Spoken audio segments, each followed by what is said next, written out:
প্রিয় বন্ধুরা, আজকে আমি রান্না করব বিরিয়ানি।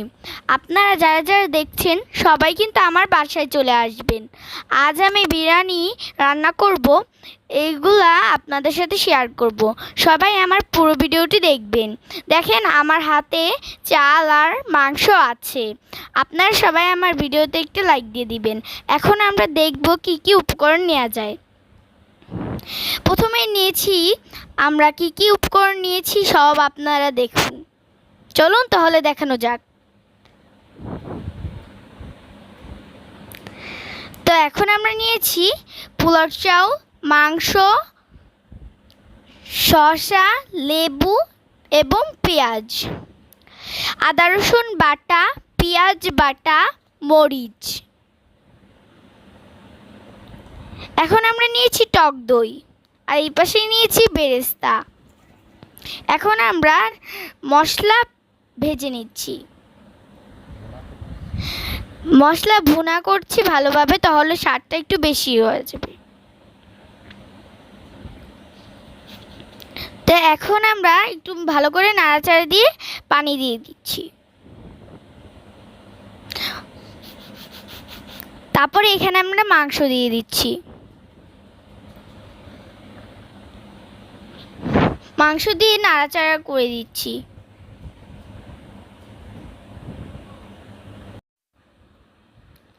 আপনাদের মাংস ভুনাটি যত ভালো হবে, স্বাদের বিরিয়ানিটি কিন্তু ততই বেশি ভালো হবে।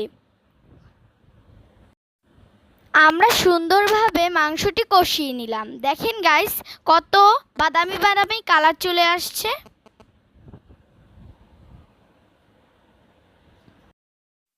এবং সুন্দর একটি সেন্ট আসছে।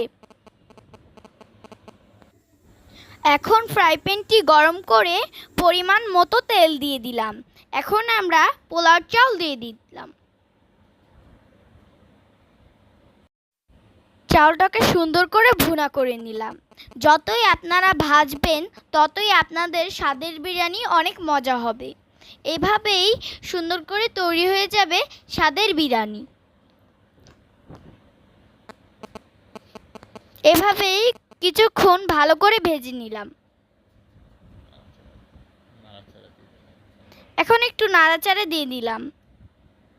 ভালো করে নাড়াচাড়া দিয়ে এটাকে সুন্দর করে কষিয়ে নিলাম। এখন আমরা পানি দিয়ে ঢেকে দিচ্ছি। এভাবেই কিছুক্ষণ ঢেকে রাখছি। এখন দেখেন এটা খোলার পর কত সুন্দর একটা কালার চলে আসছে। আমাদের বিরিয়ানি রান্না প্রায় শেষ। এখন আমরা আবার ঢেকে দিচ্ছি। ঢেকে কয়েক মিনিট রেখে দিচ্ছি।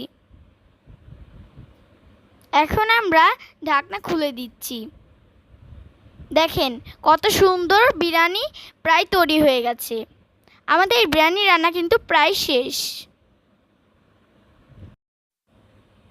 আমার বিরিয়ানি রান্না হয়ে গেছে। এখন আমি আপনাদেরকে একটি ট্রেতে পরিবেশন করে দেখাচ্ছি।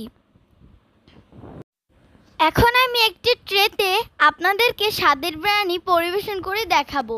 আপনাদের সবার আমার পক্ষ থেকে দাওয়াত রইল স্বাদের বিরিয়ানি খাওয়ার জন্য। আপনারা যারা যারা দেখছেন সবাই আমাদের বাসায় চলে আসবেন স্বাদের বিরিয়ানি খাওয়ার জন্য। কিন্তু একটা কথা, আমার বাসায় যারা যারা আসবেন তারা সবাই এই ভিডিওটিকে একটা like, comment, share, follow, subscribe করে এই ভিডিওর সাথেই থাকবেন। এখন আমরা বিরিয়ানিটি পরিবেশন করে দিচ্ছি। চারপাশ দিয়ে বেরেস্তা দিয়ে ঢেকে দিচ্ছি। এখন আমরা আলু ভাজা দিয়ে দিচ্ছি। আলু ভাজাও বেরেস্তার মতনই চারপাশ দিয়ে ছড়িয়ে ছড়িয়ে দিয়ে দিচ্ছি। এটি দিলে আরও বেশি ভালো লাগবে। চারপাশ দিয়ে ছড়িয়ে ছড়িয়ে দিয়ে তারপর আমরা পরিবেশন করে নিব। এখন আমরা এখানে দিয়ে দিচ্ছি শসা, চারপাশ দিয়ে ফাঁকা ফাঁকা করে দিয়ে দিচ্ছি। আপনারা চাইলে আরও সুন্দর করে পরিবেশন করে নিতে পারেন। গোল করে দিয়ে এখন আমরা এখানে সার্ভ করে নিচ্ছি। দেখেন আমাদের বিরিয়ানিটি কেমন হয়েছে। যদি আমাদের বিরিয়ানি রান্নাটি ভালো লেগে থাকে অবশ্যই আমাদের চ্যানেলটিকে like, comment, share, subscribe, follow দিয়ে আমাদের সাথেই থাকবেন। আর সবাই আমার বাসায় চলে আসবেন। আমি যেমন আপনাদেরকে রান্না করে খাওয়াচ্ছি, আপনারাও তেমন আপনাদের বাসায় ছোটো বাবুদেরকে রান্না করে খাওয়াবেন অবশ্যই।